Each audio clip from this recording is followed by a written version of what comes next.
Glória a Deus. Abra comigo em Salmos 24. Salmos 24.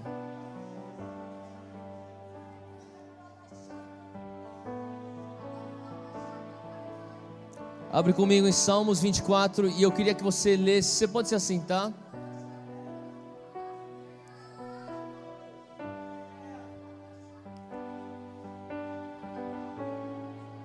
Versículo 1 diz assim: do Senhor é a terra. Vamos todos juntos ler. Você lê na tua versão, eu queria que você lesse com tudo que você tem.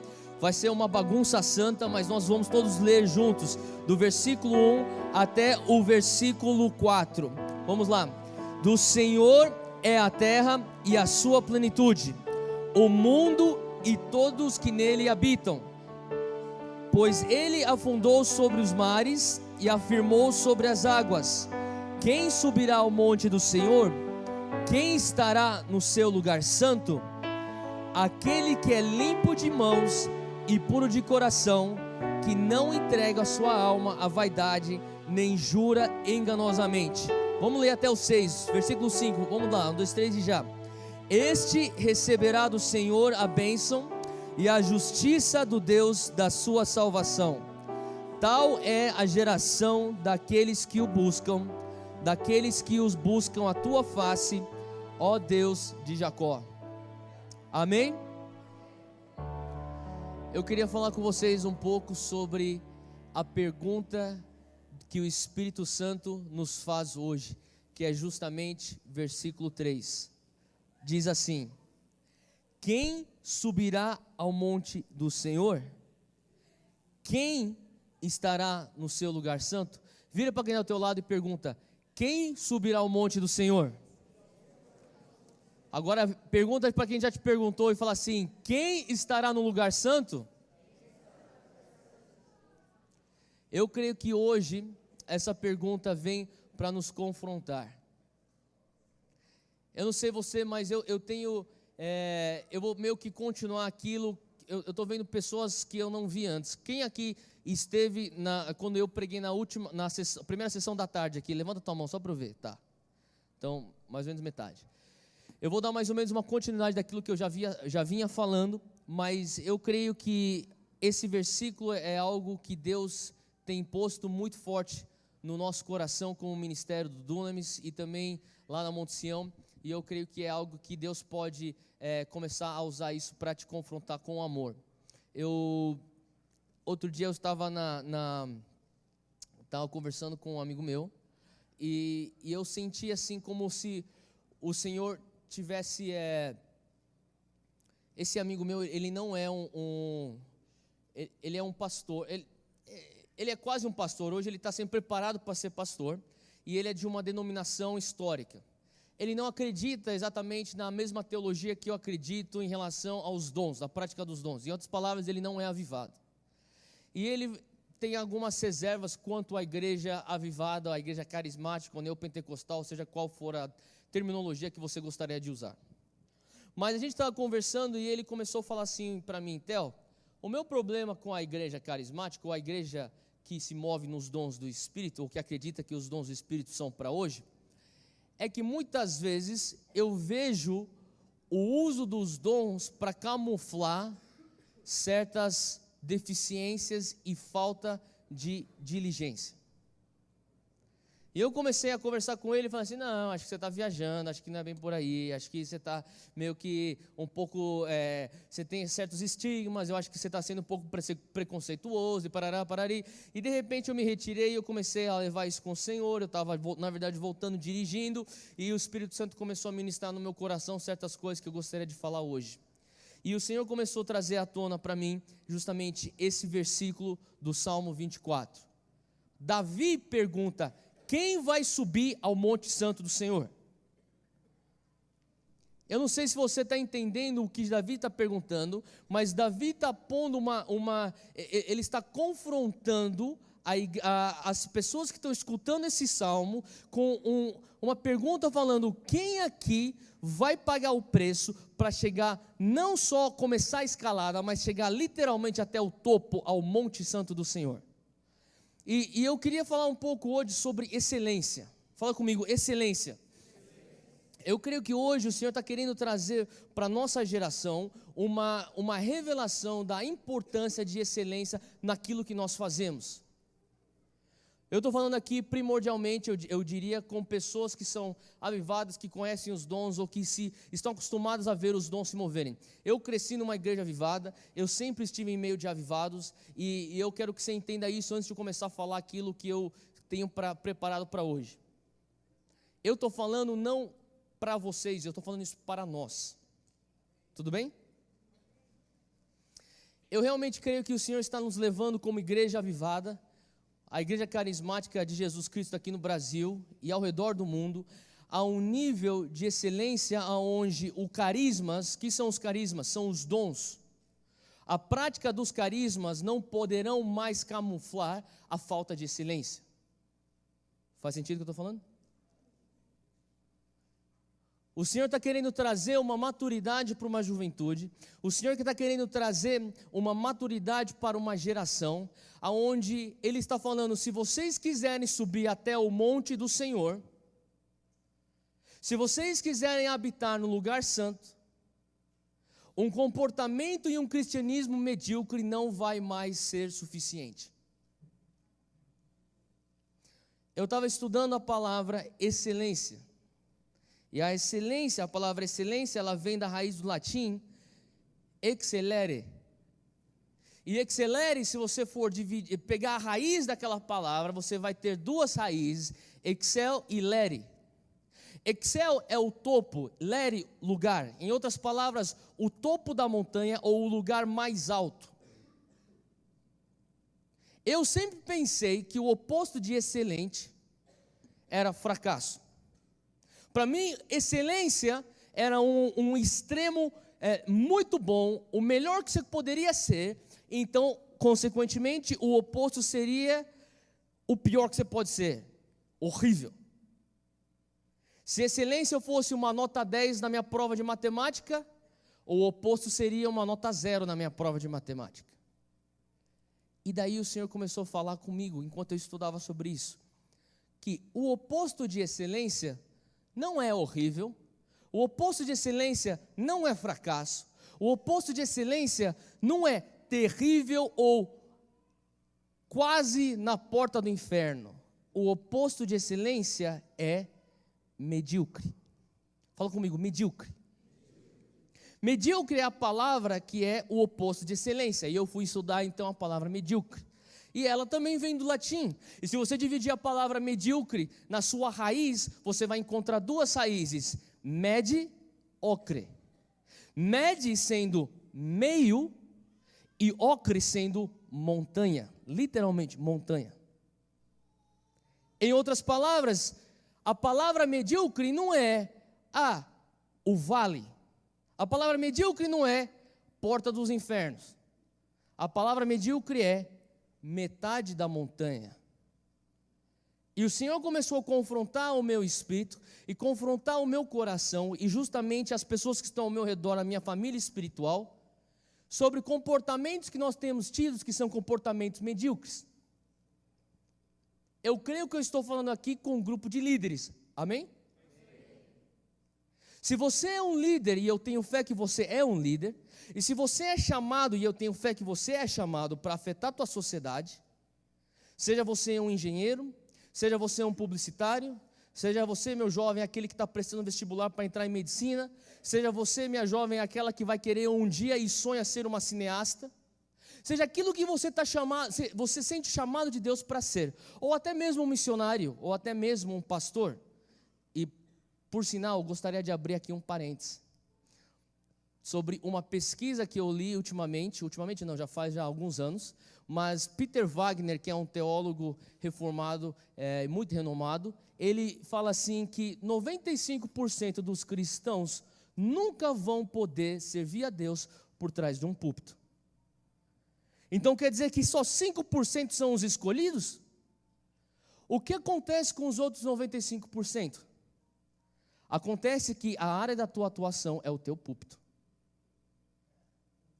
Então eu queria abrir esse parêntese aqui, para a gente começar no mesmo ponto de partida, tudo bem? Eu estou falando com líderes sendo na área da ciência, líderes na área que trabalham na área da família, líderes que trabalham talvez com o ministério da esfera da igreja, líderes que trabalham com a educação, seja qual for a área que você está atuando, você é um líder. E se você é um líder naquela área, sabe de uma coisa? Você carrega influência. E qual que é a influência que você carrega? A influência, ela flui da tua essência. E se você é aquele que é um cidadão do reino, que tem o reino de Deus dentro de você, você vai então poder trazer afora o reino de Deus para que ele venha a ser estabelecido na tua área de atuação. Faz sentido o que eu estou falando? Então vamos voltar para o papo de excelência versus mediocridade. Eu creio que o Senhor está nos chamando para um nível de excelência, e quando eu leio Salmos 24, eu escuto um confronto do Espírito Santo para a nossa geração, eu escuto um confronto para mim, eu escuto um confronto para você, e hoje eu quero repartir, dividir com você esse confronto. Você vai subir até o monte? Você consegue chegar ao ponto onde você habita no lugar santo? Cara, eu não sei se isso faz sentido para você, mas isso vai requerer muita mudança no nosso comportamento. Vai requerer mudança na nossa mentalidade. Vai requerer mudança nas nossas prioridades. Mediocridade não é vale. Mediocridade é meio da montanha. É você olhar para baixo e falar assim: olha só, eu sou melhor do que esses caras aí que estão enfiando no pé na jaca. Mas você olha lá para cima e fala assim: cara, isso aí é muito radical para mim. Esse cristianismo aqui no meio está muito bom. Dá para eu administrar, dá para eu pôr no meu piloto automático, dá para a gente ir tocando. Ou para você que está no ministério que nem eu, mediocridade é aquele cara que chega para um lugar e fala assim: eu não vou estudar a palavra, para que me aprofundar na teologia? Para que eu jejuar e orar e me preparar para isso? Chega lá na hora, a gente sempre dá uns charamanaias, a gente, e o Espírito flui, e a gente dá um jeito.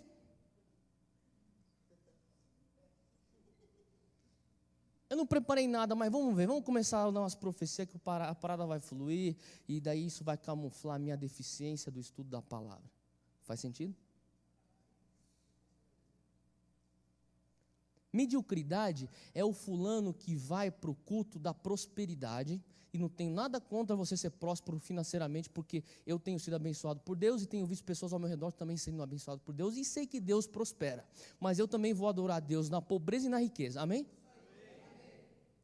Mas mediocridade é o sujeito que fala assim: é o culto da prosperidade, então, cara, eu vou lá, porque eu vou dar a minha oferta, eu vou dar o meu dízimo, e daí Deus vai me prosperar. Você é um medíocre, porque você está nessa situação, necessitando de um milagre financeiro, porque você não estudou.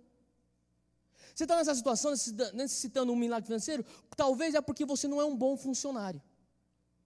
Então, porque você não tem uma vida de excelência na tua profissão, porque você não tem um nível de excelência na tua gerência das suas finanças, você está sempre dependendo e se escorando num carisma, ou num milagre, num livramento, porque eu preciso viver essa misericórdia de Deus. Sabe, eu amo a misericórdia de Deus, mas eu prefiro viver na graça.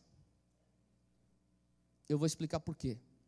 Tem momentos na minha vida que inevitavelmente eu vou necessitar da misericórdia, e na verdade a palavra de Deus fala que a misericórdia do Senhor se renova a cada manhã, então é meio que óbvio para mim que são momentos bem frequentes que eu vou precisar da misericórdia de Deus.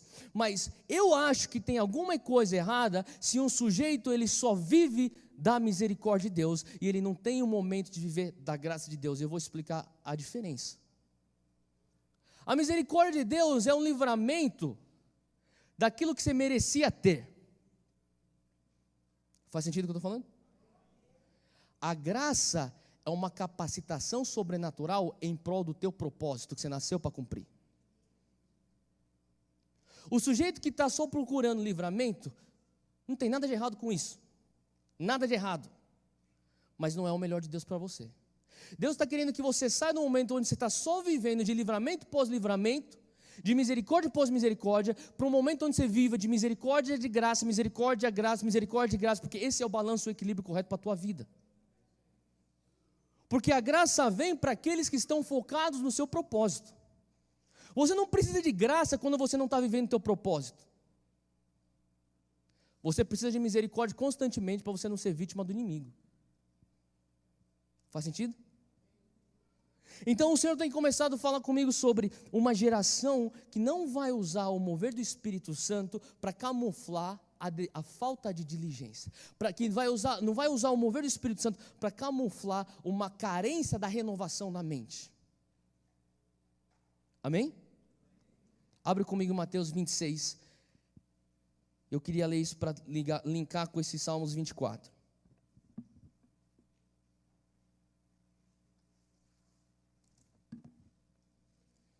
Mateus 26, acompanha comigo aí no versículo 40.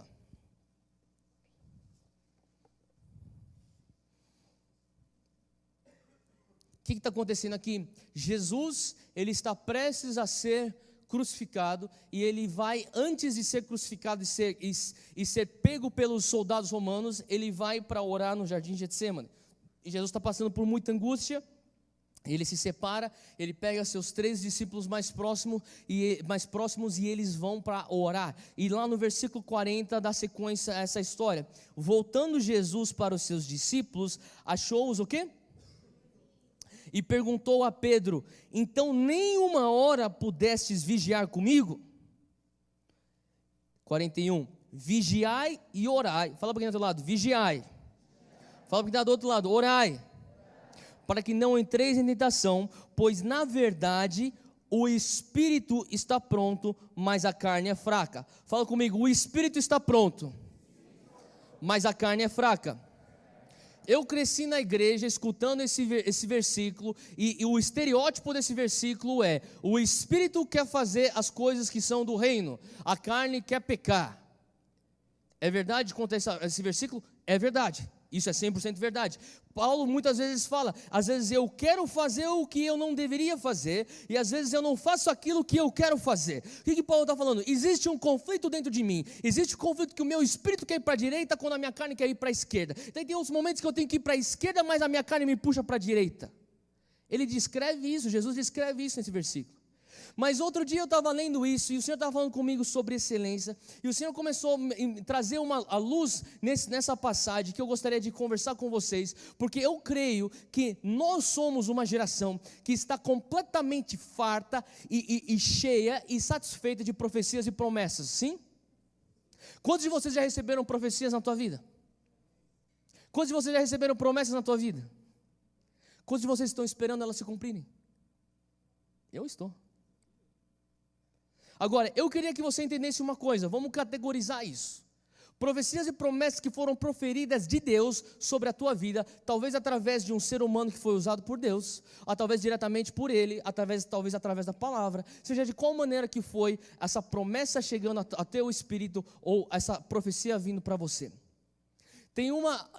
Eu creio que existe a soberania de Deus, amém? Então, tem o tempo de Deus para tudo. Mas eu também creio que nós temos influência no cumprimento de nossas profecias. Eu sempre digo que as profecias são condicionais, e você tem uma parte para fazer para que ela venha se cumprir. Quantos concordam comigo? Você não vai simplesmente receber uma profecia e vai ficar sentado em casa jogando videogame esperando que o negócio venha acontecer. E o Senhor começou a falar para mim: aonde que estão indo as minhas palavras quando eu falo com você? Falei: Senhor, elas vão para o meu espírito. Se você começar a entender que você é feito de corpo, alma e espírito, e eu gosto muito do que C.S. Lewis fala, que nós somos espíritos presos num corpo. Você na verdade é muito mais espiritual do que você imagina. O mundo espiritual é muito mais real do que você imagina. O mundo espiritual é muito mais real que o mundo físico. Quando você entra na presença do teu Pai, quando você tem comunhão com o Espírito Santo, Ele fala palavras que te trazem vida, e essas palavras são miradas e lançadas, e elas atingem o teu espírito. Quando você está constantemente se alimentando da presença dEle, quando você está em constante comunhão com a presença do Pai, você está tendo o teu espírito alimentado. Faz sentido? E o Senhor começou a falar assim: o teu espírito está pronto, mas a tua carne está fraca. Falei: Deus, mas como assim? eu estou tentando fazer o máximo possível de eliminar qualquer pecado na minha vida, eu estou tentando fazer o máximo possível que está no meu alcance, de viver uma vida correta e santa perante a Ti. O Senhor falou assim, eu vejo o teu esforço, isso é muito bom, mas eu não estou falando disso, eu estou falando da tua carne, da tua humanidade. Eu queria que você olhasse para esse versículo e você não pensasse simplesmente espírito igual atos de justiça e carne igual concupiscência dos olhos, concupiscência da carne, vaidade da vida igual a pecado. Não. Eu queria que você passasse para olhar a carne como a tua humanidade. A tua humanidade não sendo boa ou ruim, mas simplesmente sendo tua humanidade. Você nasceu com um cérebro, você nasceu com emoções, você nasceu com um corpo físico, você nasceu com vontades, com instintos, sim? Então vamos pensar, a tua carne está fraca. Não está fraca necessariamente porque você está em vida, vivendo uma vida de pecado. E se você tiver, você tem que se arrepender. Mas eu não estou falando sobre isso, eu estou falando, se a tua carne está sendo fraca, quer dizer que o Senhor está falando assim, eu quero tratar a tua humanidade. Não é só simplesmente eliminar pecado, eu quero fortalecer a tua humanidade. E o que eu sinto de Deus é que o Senhor está falando assim, existe uma geração que eu estou chamando para ser uma geração excelente, somos nós, amém? E nós somos chamados para ir ao topo do monte. Nós somos a geração que Davi fala assim, quem é essa geração que vai subir ao monte, ao topo do monte? Quem é essa geração que vai habitar no lugar santo? Eu. Ô Davi, se você está me escutando aí no céu, sou eu. E a palavra do Espírito Santo para nós é, então você tem que começar a imprimir um estilo de vida de excelência. Excelência não é simplesmente fazer as coisas bem feitas. Excelência é, na verdade, um traço do nosso Deus. Se você é um ser humano e você acredita na Bíblia, e a Bíblia fala que você foi feito à imagem e à semelhança de Deus, e você começar a ler a palavra, inclusive nós lemos um texto hoje, na sessão que eu ministrei anterior, que é Salmos 8:1, que fala, Senhor, Senhor, quão excelente é o teu nome. Em outras palavras, Senhor, Senhor, quão excelente é a tua natureza. Nós temos o entendimento que quando na cultura hebraica fala-se de excelente é o teu nome, o nome se diz respeito à natureza. Então, Davi reconhece que Deus Pai, Deus Jeová é um Deus excelente. Ele fala assim, se você é um ser humano feito à imagem e à semelhança de Deus, sabe de uma coisa? Você tem no teu DNA espiritual um traço de excelência. E o Senhor está falando assim, pega esse traço de excelência, imprime isso como estilo de vida e você vai chegar até o topo. Eu não quero você só no meio da montanha. Então, Jesus, voltando aqui para Mateus 26, Jesus está, ele volta, ele vê os seus discípulos, eles estão dormindo, e ele fala assim, vigiar e orar para que você não entre em tentação. Teu espírito está pronto, mas tua carne está fraca. Será que quer dizer que o sono era pecado? Será que quer dizer que o dia que você está tentando orar, e quem nunca fez isso, quem já fez? Você está começando a orar e de repente você dorme? Sim? Outro dia eu estava faz muito tempo atrás, faz bastante tempo atrás, tá? Então, não olhe para mim com preconceito, não me julguem. Mas um tempo atrás eu estava num acampamento de uma igreja, eu estava ministrando lá, faz muito tempo atrás isso. Então não tente descobrir onde é esse lugar. Mas eu estava no acampamento numa igreja e os caras me puseram para trabalhar bastante. Eu pregava de manhã, pregava à tarde, eu pregava no final da tarde, eu pregava no começo da noite e no final da noite. Se quisesse, os caras falavam assim, Theo, faz uma vigília aí pra gente, cara. Eu já estava num ritmo assim alucinante, eu estava cansado a galera assim, tinha uma equipe de adoração assim super ungida, que nem a galera daqui, que por sinal, Deus, a adoração aqui, eu estou amando esse tempo. Uma salva de palmas aí para a galera da adoração. Eu sei que esses caras são ungidos. São muito ungidos. E eu estava nesse... Cara, deixa eu parar um pouco, rapidinho. É Adson, né? Cara, Deus tem um marco na tua vida. Deus tem a mão sobre a tua cabeça. Você é aquele que se esconde e você não quer aparecer. E Deus honra esse coração. E eu vi quando você estava adorando como se fosse momentos de intimidade, de encontros profundos que você tem tido sozinho no teu quarto. E você é aquele que, toda oportunidade de aparecer, você fala assim, Senhor, não preciso disso. Só se o Senhor quiser.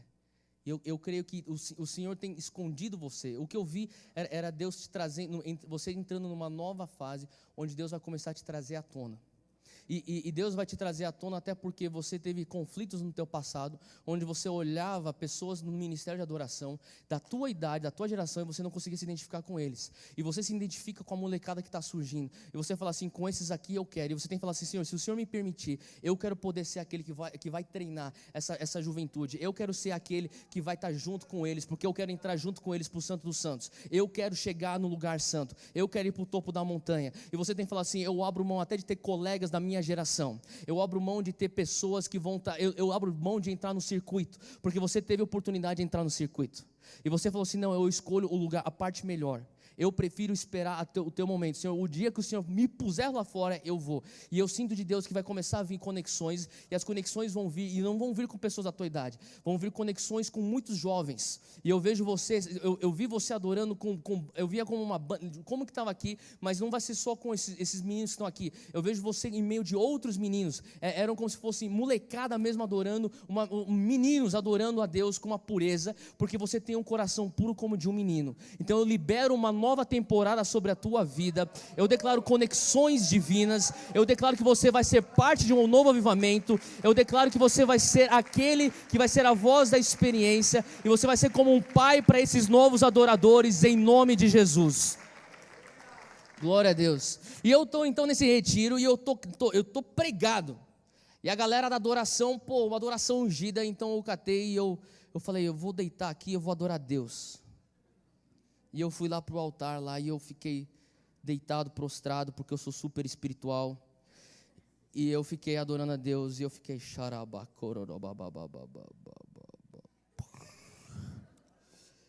e eu dormi, meu. E eu fiquei lá fingindo que eu estava adorando, estava dormindo. E eu acho que era a hora de eu pregar. Os caras me chamavam e eu estava dormindo. E daí o meu amigo chegou, o amigo falou assim, ó, acorda aí, para de fingir que você está adorando, que eu sei que você está dormindo. Cara, quando isso aconteceu, você acha que Deus falou assim, seu pecador? Não, Jesus não estava olhando para aqueles discípulos falando assim, olha, vocês estão pecando, a carne está fraca, vocês estão em pecado. Tem a ver esse texto com a luta que Paulo descreve nas suas epístolas sobre o espírito indo numa direção e a carne em outra direção? Tem. Mas eu também creio que quando ele fala sobre a carne está fraca, ele está falando sobre a nossa humanidade. E eu creio que o Senhor está querendo trazer hoje um entendimento para uma geração que tem só olhado e focado em receber palavras para o seu espírito, mas a parte de fortalecer a carne, cara, isso aí não é espiritual o suficiente, eu não vou fazer isso. Aí você fala assim, então, mas como assim? O que é fortalecer a carne? Fortalecer a carne é curar suas emoções. Cara, eu fico vendo sabe, não sei se você já viu um jovem ou uma jovem que tem tanta promessa nas suas vidas, um cara que tem tanta profecia sobre ele, uma pessoa que tem tanto chamado de Deus, só que você fala assim, brother, por que você não amadurece rápido para Deus começar a destravar algumas coisas na tua vida? Eu contei um pouquinho hoje sobre o meu pai espiritual. Quando eu comecei a viajar com ele, eu fiquei deslumbrado com todos os milagres que eu via. Eu fiquei, uau, caraca, meu, esse negão aí, ele é africano. Eu falava, esse negão aí é ungido demais, cara. E eu fiquei tão deslumbrado, e ele viu isso, ele de uma maneira sábia falou assim, ó, é o seguinte, enquanto você estiver comigo, você está proibido de jejuar pedindo unção. Como assim, cara? Pensei que é assim, é isso que eu deveria fazer. Eu falei assim, não, você não vai. Você vai fazer uma promessa para mim. Eu falei, que promessa você quer que eu faça? Me prometa que você nunca vai jejuar e orar pedindo unção. Eu falei, não estou entendendo por que você está pedindo para eu fazer isso, mas tudo bem, eu confio em você, eu acho que você quer o melhor para mim, tá bom, eu prometo, mas o que eu devo fazer? É não jejuar? Então, não, você vai me prometer que você vai jejuar e orar por sabedoria. E Deus está esperando uma geração amadurecer em sabedoria, amadurecer com emoções saradas, amadurecer na revelação da paternidade, na paternidade de Deus e na nossa filiação à família dele. O Senhor está esperando uma geração que vai crescer em favor dos homens de sabedoria, que assim como Jesus é descrito, como ele cresceu, para que quando houver então o depósito da tua unção sobre a tua cabeça, você tenha uma estrutura que vai conseguir suportar a unção e a unção não vai te matar. O que é um 3/8 na mão de um menino de 8 anos de idade? Sabe o que é uma arma, uma 9mm na mão de um moleque de 8 anos de idade? É a unção sobre um servo de Deus que não é maduro. Tem poder, mas causa danos. E o Senhor está falando assim: eu te amo tanto, eu quero tanto melhor para você, que eu vou reter minha unção. Você quer essas promessas que você tem escutado no teu espírito? Eu também quero te dar. Mas até o dia que a tua carne começar a se fortalecer, até o dia que a tua humanidade começar a correr na mesma velocidade que o teu espírito corre, até o dia que as tuas emoções estiverem tão saradas e sólidas como o teu espírito está, eu não vou liberar isso que eu quero depositar no teu espírito. Porque eu te amo demais para te pôr em uma rota de colisão e destruição. Faz sentido? E o Senhor tem falado assim sobre excelência de Deus. Então, aonde é que eu vou ser excelente? Como que são? Qual maneira que eu vou ser excelente? Eu queria que você abrisse comigo em 1 Pedro 5. Abre comigo em 1 Pedro 5, a gente vai ler um texto aqui.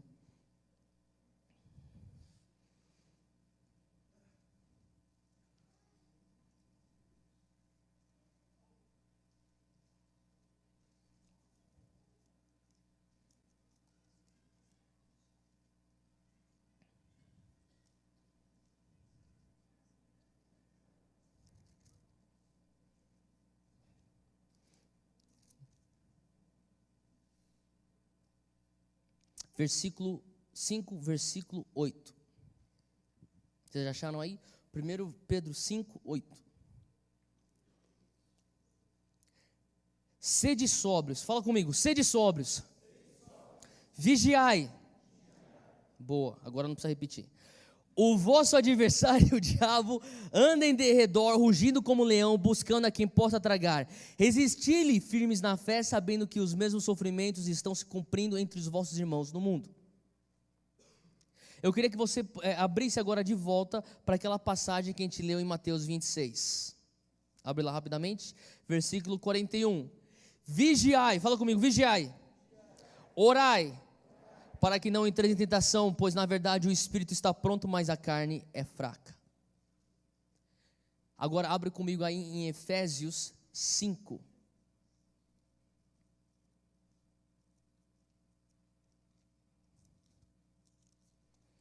Versículo 17. Efésios 5, 17. Pelo que não sejais insensatos. Vocês estão acompanhando aí? Qual que é o oposto de insensato? Sábio.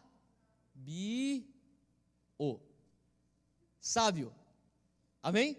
A pessoa que é insensata, que ela não é insensata, ela é sensata. Em outras palavras, ela é sábia. E ele continua: mas entendei qual seja a vontade de Deus. Versículo 18: e não vos embriagueis em que há devassidão, mas enchei-vos do Espírito.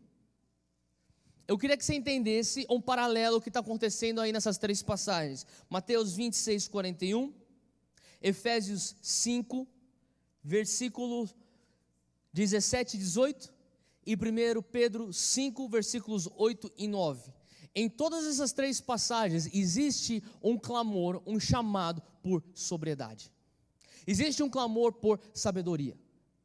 Esse clamor de sobriedade e sabedoria é um clamor que está ecoando sobre a nossa geração. A pessoa que ela quer viver uma maneira excelente, um estilo de vida excelente, ela começa sendo sóbria. Eu não entrei em muitos detalhes sobre a minha vida, mas eu quero abrir um pouco da minha vida aqui com vocês. Ano 2000, eu me encontrava fazendo faculdade nos Estados Unidos. Eu tinha chegado lá em 1998. Eu já estava há 2 anos fazendo faculdade lá.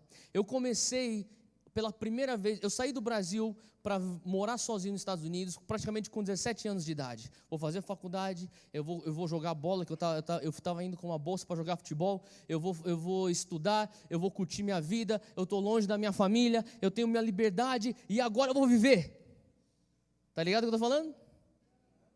E eu cheguei lá e eu falei assim, cara, eu tenho o temor de Deus, eu cresci na igreja, eu frequentei a escola dominical, nas férias eu ia para a escola bíblica de férias, eu ia para o retiro das crianças, daí quando eu fiquei adolescente, eu ia para o retiro dos adolescentes, depois eu ia para o retiro dos jovens, e agora eu estou aqui, eu sou um cristão, eu tenho o temor de Deus. E daí sexta-feira chegou, minha primeira sexta-feira naquele lugar, chegou e um cara bateu na minha porta e falou assim, o que você está fazendo? Nada, você vai ficar aí sentado assistindo TV sexta-feira à noite? Eu falei, não conheço ninguém, não sei o que eu vou fazer, acho que eu vou ficar fazendo isso aí. Eu tinha 18 anos, acabado de fazer 18 anos de idade. Ele chegou assim, cara, vamos lá para uma festa. Vai rolar uma festa aqui, você vai conhecer uma galera, eu quero te apresentar com uns amigos meus. Demorou. E eu pensei, mas que tipo de festa? Uma festa de faculdade. Você não é um universitário? Sou. Então, uma festa de faculdade, normal. Cheio de mulher, cheio de bebida, cheio de droga, música, dança. Festa de faculdade. Ah, demorou. E eu pensei, cara, mas se eu for para uma festa de faculdade, eu sou crente, cara. E eu falei para mim mesmo, eu não vou beber, eu não vou pegar mulher, eu não vou fumar, eu não vou injetar, eu não vou fazer nada dessas coisas, mas eu vou curtir um som. Então eu vou para a festa. E eu fui para a festa. Eu curti a festa, conheci muita gente, fiquei amigo dos caras. De repente, depois de 2 anos, eu sou aquele moleque popular promovendo as festas no campus. Eu era amigo dos DJs, meus amigos eram aqueles caras que eram os atletas, era o pessoal do diretório acadêmico, era festa pós festa, pós festa, pós festa. Daí me liga um amigo meu, que era aqui do Brasil também, que estudou comigo no colégio, estava jogando futebol lá em Tampa, na Flórida, eu estava no nordeste dos Estados Unidos, ele catou e me ligou e falou assim, Theo, é Spring Break, que seria o carnaval para o universitário americano. Vai ter 1 semana de só festa, brother. Pega os teus amigos, vocês descem aqui, a gente vai para a praia, a gente vai fazer festa por uma semana, vai ter só farra.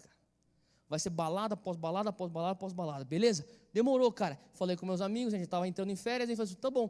Todo mundo entrou em 2, 3 carros, a gente catou e descemos aquela estrada até a Flórida, chegamos lá e começamos. E nossa rotina era, acorda a 1 ou 2 da tarde, começa e toma alguma coisa alcoólica para o café da manhã. E você vai seguindo até o almoço, até o café da tarde, até a janta, até as 3, 4 horas da manhã. E depois você repete essa rotina toda. Legal, né?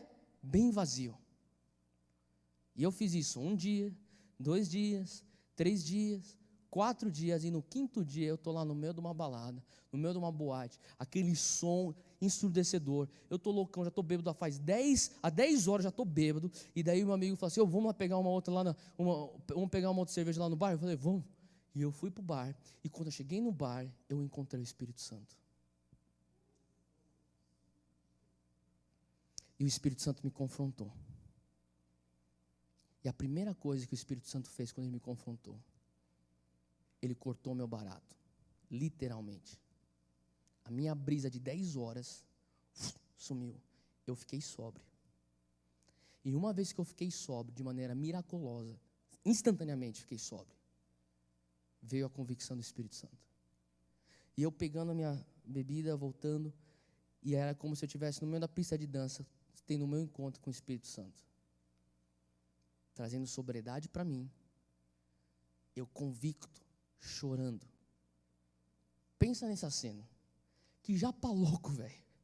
No meio da pista de dança, com uma breja na mão, chorando. Os caras deram uma coisa muito louca para esse japonês tomar, velho. E eu saí correndo e eu fui para um banheiro, eu me tranquei num daqueles cubículos, eu sentei e eu chorei. E quando eu levantei, eu fui lavar o meu rosto, eu falava para mim, cara, o que está acontecendo comigo? O que está acontecendo comigo? E eu comecei a ficar desesperado, falei assim, cara, que barato louco é esse? O que está acontecendo comigo? E eu escutava o Espírito Santo falando, até quando você vai ficar perdendo teu tempo? Eu tenho chamado na tua vida. Olha aqui, Efésios 5:17. Pelo que não sejai insensato. que é esse versículo? Por isso que eu amo esse versículo, porque esse versículo foi justamente as palavras do Espírito Santo para mim, naquela balada em 2000, na Tampa, no estado da Flórida. Era como se o Espírito Santo falasse para mim no versículo 17. Theo, não seja tolo, não seja insensato, não perca teu tempo. Quando que você vai entender qual que é a vontade de Deus na tua vida? Você cresceu escutando as profecias que vieram sobre a tua vida, elas estão aí dentro do teu espírito. Versículo 18. Não se embriague com vinho, não fica bebendo cerveja, esperando o teu tempo passar, mas encha-se do Espírito. Esse versículo do 17 e do 18 foi o confronto do Espírito Santo para mim naquela balada. E eu li esse versículo, eu lembrava daquele momento que eu tinha com o Espírito Santo. Eu sei que eu saí daquele banheiro, minha única preocupação é como que eu saio desse banheiro sem ninguém me ver nesse lugar, porque eu estou morrendo de vergonha que eu estou nesse lugar. Eu saí correndo, eu achei meu amigo no meio da pista, eu puxei ele e falei assim, brother, me dá a chave do teu apartamento. Por quê? Porque eu vou vazar daqui, me dá essa chave que eu vou embora, eu vou lá pro teu apartamento, você me encontra lá depois. Não, cara, você não pode ir embora, cara, só tá começando, cara. Eu falei, não, eu vou embora. Ele falou assim, não, cara, você não está entendendo, depois dessa festa aqui vai ter o after party. Você tá ligado que é o after party? É a festa pós-festa. Eu falei, brother, vai lá pro teu after party, faz o que você quiser, me dá essa chave, cara. Não, Theo, você não vai embora. Porque depois da festa vai ter o after party, depois vai ter o after party. Falei, brother, faz o que você quiser, me dá a chave. Ele falou assim, você tá louco, tudo bem? Eu falei, não, tá tudo bem, me dá a chave. Eu peguei a chave, eu saí daquela balada, eu procurei o caminho que era para voltar para a República do campus universitário onde ele estava, e enquanto eu estava correndo de volta para aquele apartamento, a única coisa que eu senti era como se fosse a voz do Espírito Santo dentro do meu peito, ecoando, falando, Jocum, Jocum, Jocum. Eu falei, mas que mané é Jocum, velho? Eu nunca tinha, eu só tinha escutado uma vez falar de Jocum, eu não sabia o que era Jocum. E aquele negócio falava assim, Jocum. Falava para eu falar de maneira bem fiel à história, falava em inglês, YWAM, Youth with a Mission, YWAM, Youth with a Mission. Eu falei, que é isso? Que é isso? Eu falei assim, acho que eu tô pirando, velho. Acho que eu tô tendo uma viagem. Que é isso? Eu falei assim, eu não tomei nada para me dar umas brisas dessas, mas que é isso, velho? Eu entrei naquele apartamento, eu abri aquela porta, eu vi aquele computador, eu saí correndo e eu liguei e eu fiz o que eu sempre faço em momentos de perigo e em momentos de confusão. Eu vou para o Google. E eu fui para o Google. Eu liguei aquele computador e eu fui para o Google e eu botei Youth with a Mission, ou Jovens com uma Missão. E eu descobri o que era aquilo. E eu comecei a ler. Enquanto isso, meu brother lá na balada, enchendo a cara. E eu lá. Jovens com uma Missão. Comecei a ler. Falei, cara, é isso que eu tenho que fazer. Eu comecei a falar assim, Deus, eu acho que é isso então, né? É isso que eu tenho que fazer? Eu tenho que parar de beber, eu tenho que parar de fazer essas festas, eu tenho que parar de pecar, eu tenho que viver com o meu propósito, eu vou ter que descobrir a vontade que o Senhor tem na minha vida, não é isso? Eu senti o Espírito Santo falando assim, então é isso que eu vou fazer. E eu naquela noite me inscrevi para fazer um ETED, uma escola de treinamento discipulado. 4 meses mais tarde estou lá na Jocum. Tranquei faculdade. Meus pais, minha família, como uma boa família asiática, achou que era a maior aberração eu parar de estudar. Falei, não, mas eu vou ser missionário. Ah, é? Onde que você vai ser missionário? Na Jocum. Aonde que é a Jocum? É no Havaí. Seu safado, você vai lá pegar onda. Mas naquelas alturas do campeonato, a situação estava tão crítica que a minha mãe falou assim, se pelo menos você for buscar a Deus, tá bom, vai lá pegar onda, surfa, mas busque a Deus. E lá fui eu, para Kona, no Havaí, fazer meu ETED e ser um missionário. Para mim era uma aventura. Eu falei, eu vou aqui porque eu gosto de uma aventura e é um negócio, acho que é a maneira que Deus está fazendo para eu me afastar dos meus amigos que estão se afundando em sexo, drogas e rock and roll. Eu acho que é isso que eu tenho que fazer. E fui lá eu para Jocum. Eu sempre li essa passagem pensando no meu testemunho. Eu já dei esse meu testemunho em diversos lugares. Eu falo com jovens, eu desafio, porque eu sei que tem jovens que batalham com isso. E eu falo para você, eu tenho minhas batalhas. Eu não sou aquele cara que já superou tudo. Desde aquela noite, em 2000, naquela balada em Tampa, eu continuo num processo com o Espírito Santo. Eu continuo passando por processos. eu continuo passando por batalhas. Mas quando eu comecei a ler essa passagem, que era aquela passagem que eu usava para trazer meu testemunho, o Senhor falou para mim: Theo, não é só sobriedade física.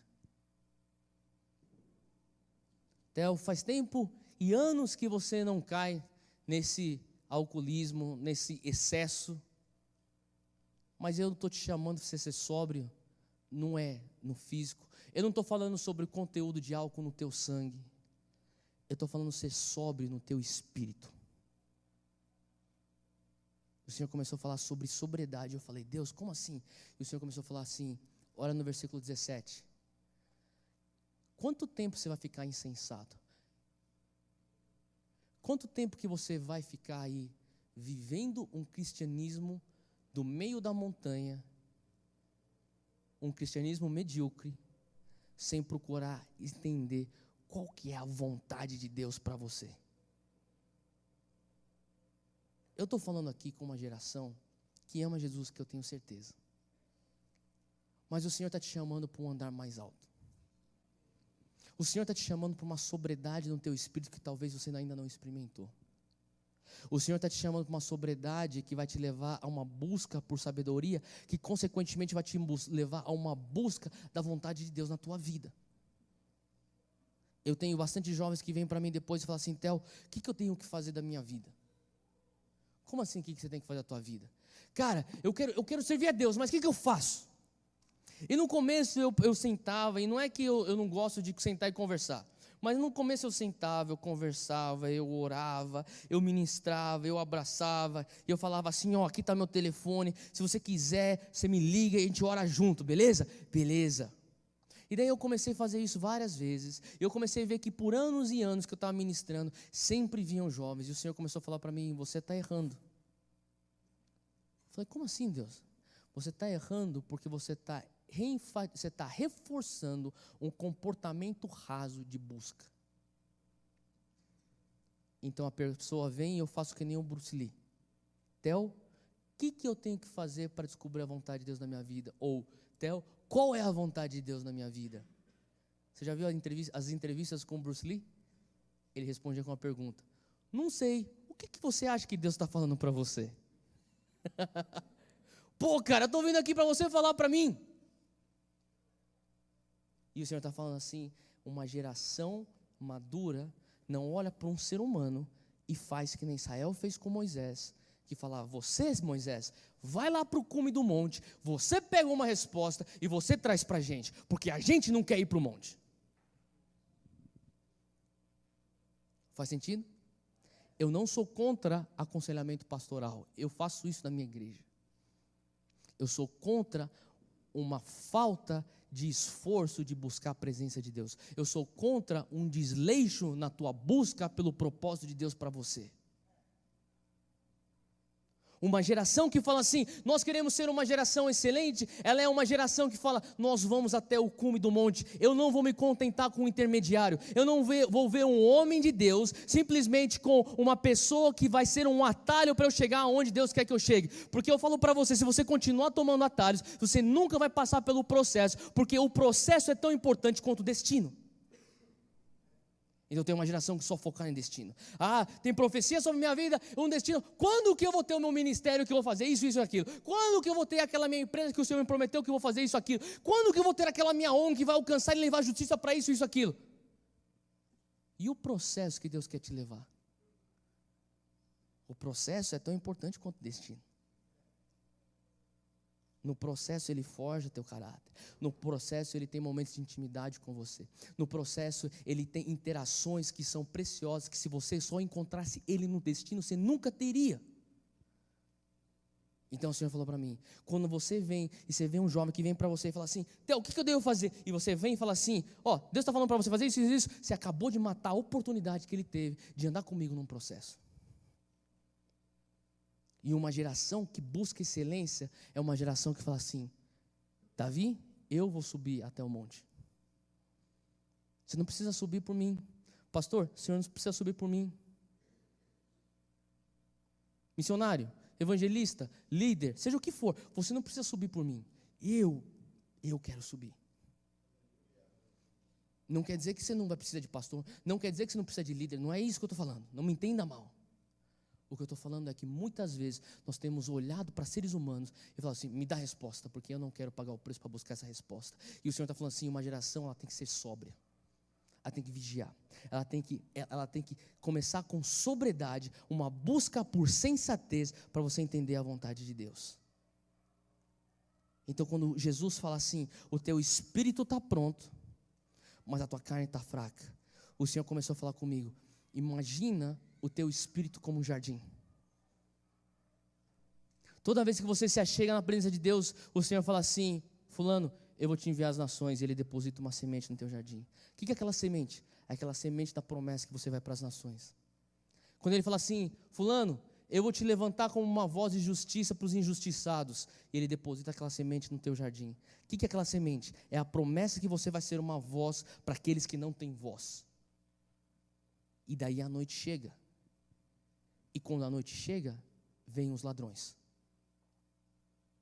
E os ladrões do medo, e os ladrões da ansiedade, e os ladrões do imediatismo, e os ladrões do desânimo, eles vão procurar no teu jardim aquelas sementes. E eles vão querer plantar do lado daquela semente, a semente do desânimo. Eles vão querer plantar do lado daquela semente que fala que você vai para as nações, a semente do medo.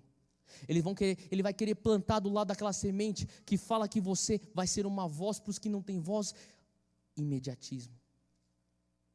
E você não levantou os atalaias, os guardas do teu jardim.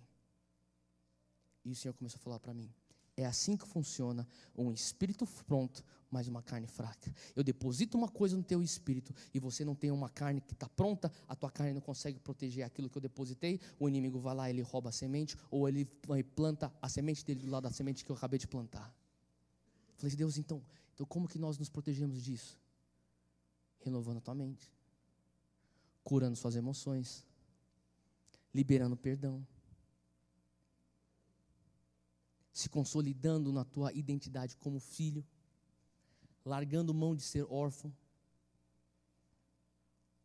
E a pergunta fala, quem vai subir no meu monte? Quem vai para o meu lugar santo? Aqueles que têm mãos limpas, que têm coração puro, que não julgam, não juram enganosamente, que não dão seu coração à vaidade. Volta aí comigo, e eu queria que você prestasse atenção no versículo 6 de Salmos 24, para nós terminarmos.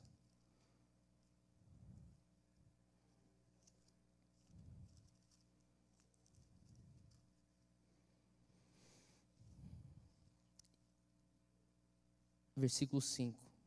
Este receberá do Senhor a bênção e a justiça do Deus da sua salvação.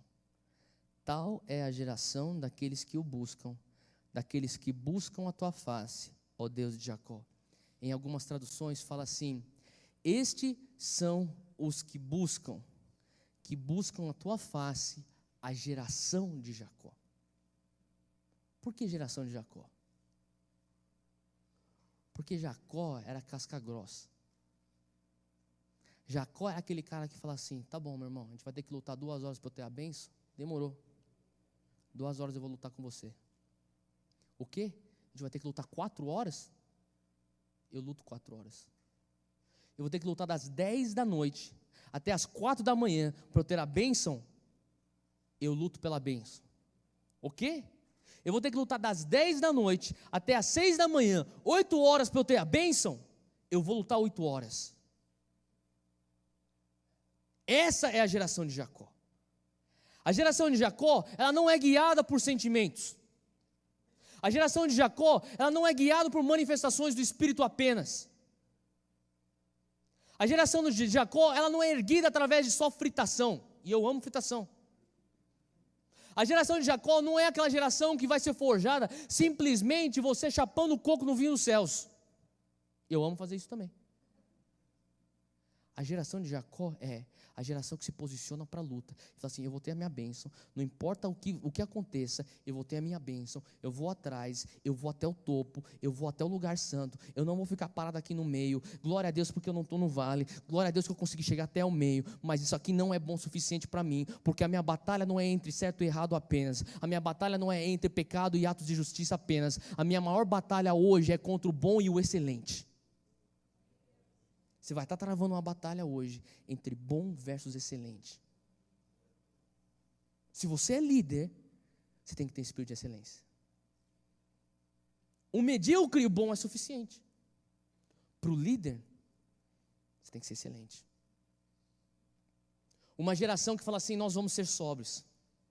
Uma geração que fala assim, nós vamos buscar sabedoria. Uma geração que fala assim, eu vou me posicionar para entender qual é a boa, perfeita e agradável vontade de Deus.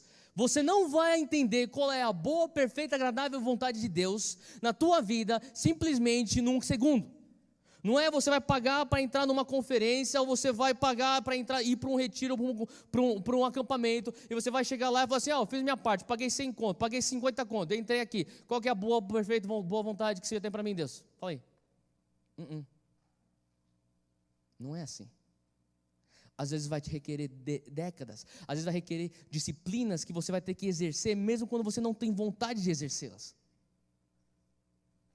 Hoje o Senhor está procurando uma geração que fala assim, nós somos a geração de Jacó. A gente vai se posicionar. A gente vai se posicionar para conhecer a palavra, para renovar nossa mente através disso. A gente vai se posicionar para viver as disciplinas espirituais e tratar o nosso coração com as disciplinas e buscar um amadurecimento através de uma disciplina de oração, de meditação, de jejum, de contemplação, de generosidade. Deus está te chamando para uma coisa, um andar mais alto. Deus está te chamando para você ir além. Deixa eu terminar com uma parábola que você não precisa nem abrir. Uma vez, Jesus, ele começa a falar com seus discípulos, ele fala assim, se alguém pede para você a tua blusa, dá teu casaco também. E Jesus fala assim, se alguém pede para você andar 1 milha, ande 2. E para mim aquilo me soava como um altruísmo. Faz sentido? Pô, você vai ser um cara gente boa. Jesus está falando para a gente ser gente boa. E eu comecei a meditar nisso. O Senhor falou assim, não. Jesus está te chamando para ser excelente.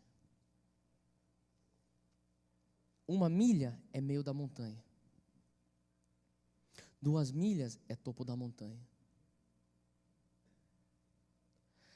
Na cultura que Jesus estava vivendo quando ele estava aqui na terra, o soldado romano, ele podia olhar para alguém, ele podia tirar a sua armadura e falava assim, pela lei romana, você judeu, ou seja, você, qualquer nacionalidade que você é, contanto que você esteja debaixo do reino romano, você tem por obrigação, por lei romana, a obrigação de carregar, se eu te pedir, carrega minha armadura 1 milha. Essa era a lei romana. E depois de terminar aquela 1 milha, ele pegava a armadura de volta e procurava outro que ainda estava passando e falava assim, agora você carrega isso aqui mais 1 milha. Tanto é que quando Jesus estava carregando a sua cruz, eles pegam o cirineu e falam assim, você carrega a cruz. Porque era comum na cultura romana haver esse tipo de interação dos romanos com os povos que eles estavam dominando. E Jesus fala assim, quando um romano vier te pedir, carrega a armadura dele 1 milha, você fala, eu carrego 2. Eu vou além do que é necessário. Eu vou além do que é pedido para mim. Hoje o Senhor está chamando uma geração que fala assim, Deus, não é mais a questão de se você vai para o céu ou se você vai para o inferno. Está fazendo sentido o que eu estou falando? Não é só se você vai para o céu ou vai para o inferno. Você está na montanha, pensa assim, você está na montanha, você vai para o céu. O desafio não é céu e inferno. O desafio é sair da terra cumprindo tudo que você nasceu para cumprir aqui. Esse é o desafio. O desafio é se você consegue ser sóbrio, se você consegue crescer em sabedoria e você entender nos mínimos detalhes a vontade de Deus para a tua vida. Porque não sei se você percebeu, mas a obrigação de entender o propósito de Deus na tua vida é tua. A obrigação não é da igreja ficar incutindo em você, essa que é a vontade de Deus, é a vontade de Deus. Deixa eu falar uma coisa, existe a vontade geral. Qual que é a vontade geral? É aquilo que nós conhecemos, grande comissão, primeiro e maior mandamento, amar a Deus com tudo que você tem. Segundo mandamento, amar o teu próximo como a si mesmo. Sermão do monte para todos. Agora, o chamado específico, você vai lá e busca. Você começa cumprindo o chamado geral e você vai entrar então a cumprir o teu chamado específico. Deus, eu nunca sabia que eu tinha que ser aquela pessoa que iria alcançar órfãos lá na Nigéria. Você parou para perguntar? Você foi fundo? Você foi até aquele... Você foi que nem Jacó, falou assim, eu vou até onde eu preciso ir para ter a tua bênção. A responsabilidade de procurar a vontade específica de Deus na tua vida é tua, é minha. E o Senhor fala assim, eu quero uma geração que é excelente, que fala assim, nós não vamos nos contentar no meio do monte, nós queremos ir para até o topo. Quem subirá até o topo do monte? Quem habitará no lugar santo? Nós, Senhor, uma geração de Jacó. Nós, Senhor, uma geração de Jacó, que se posiciona para ser sóbrio, que se posiciona para ter a carne, a nossa humanidade sarada, uma geração que está disposta a perdoar. Chega de mimimi, beleza, galera? Chega de começar teu próprio blog, começar a meter pau na igreja. Glória a Deus que você é um profeta, que você vê erro na igreja. Agora, se você é um profeta de verdade, qual que é a solução? Está cheio de blog, está cheio de gente usando redes sociais para falar que está errado disso, está errado aquilo, está errado isso, está errado aquilo. Qual que é a solução? Você não é homem de Deus? Você não é mulher de Deus? Está escutando? Qual que é a solução? Tem muito anti se levantando e muito pouco pró se levantando. É anti isso, é anti aquilo, só que você é pró do quê? Chegou a hora da nossa juventude começar a ter proposta. Qual que é essa proposta? Você não tem proposta batendo no olho e vendo. Você tem proposta quando você se engaja no compromisso que você fala, Deus, eu vou ficar 1 década buscando isso.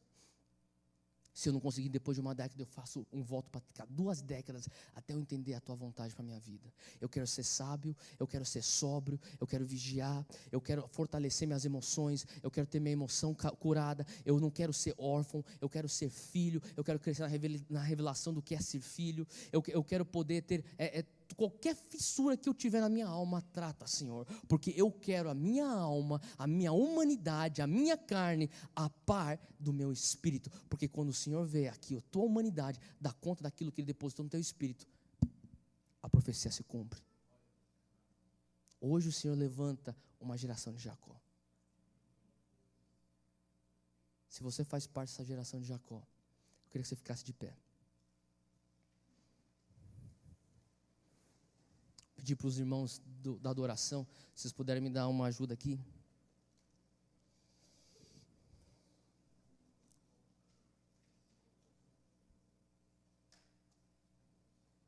Feche teus olhos onde você está agora, foca no Espírito Santo.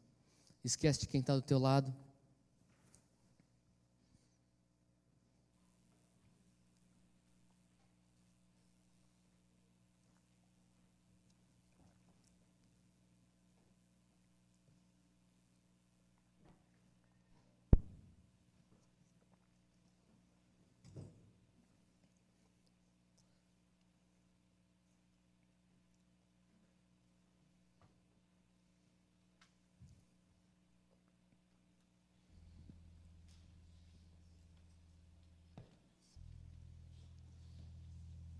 Põe tua mão no teu coração. Espírito Santo, eis-nos aqui. Nós queremos ser essa geração que toma uma postura de excelência. Nós queremos ser uma geração que vai até o topo do monte. Nós queremos ser uma geração que paga o preço para ter a mente renovada, para ter a nossa alma tratada. Nós não queremos ser uma geração de órfãos, queremos ser uma geração de filhos e de filhas. Eis-nos aqui, Senhor. Derrama a tua graça, Pai. Não pense que você vai se tornar uma geração de Jacó, espremendo bem forte uma diligência do teu próprio ser. Isso é autojustiça, não vai acontecer assim. Assim você vai cansar. A única maneira de você conseguir se manter firme a longo prazo é pela graça de Deus. Quando você fala: Deus, eu estou nesse propósito e eu preciso da tua graça para cumprir esse propósito da minha vida. E hoje o Senhor quer derramar essa graça. Ele quer vir acender paixão. Ele quer renovar tua mente. Ele quer trazer convicção. Ele quer trazer um confronto em amor.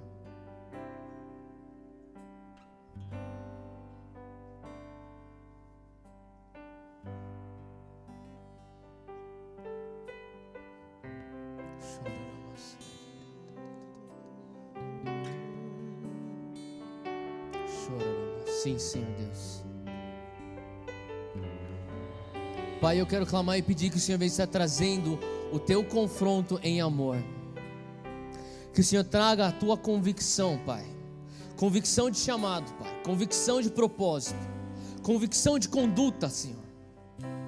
Pai, eu quero clamar e pedir agora que o Senhor venha estar trazendo a tua graça para que ela venha manter essa chama acesa em nossos corações. Senhor Deus, eu quero clamar e pedir que o Senhor nessa noite nos leve para ser uma geração que vai subir até o topo do monte, Pai. Pai, nos faz completamente enojados com o meio do monte, Pai. Eu quero clamar e pedir que o Senhor vai estar trazendo desconforto santo agora, uma indignação santa, Pai, por um cristianismo, Pai, que não é o melhor que o Senhor tem pra gente. Pai, que nós venhamos ser uma geração que fala assim: se não for o melhor eu não quero, eu quero o melhor. Eu quero tudo que o Senhor tem para mim. Eu quero estar no lugar santo, Senhor Deus. Eu não quero estar só nos atos. Eu quero chegar lá, Pai, aonde teu coração bate. Vem, Espírito Santo. Eu posso me completar. Mais, Espírito Santo. Erga as suas mãos, adore o Senhor. Eu posso ouvir tua voz. Me leva onde eu posso ouvir tua voz. Me leva onde eu posso ouvir tua voz. Aos teus pés. Me leva, Senhor. Me leva onde eu posso ouvir tua voz. Me leva onde eu posso ouvir tua voz. Me leva onde eu posso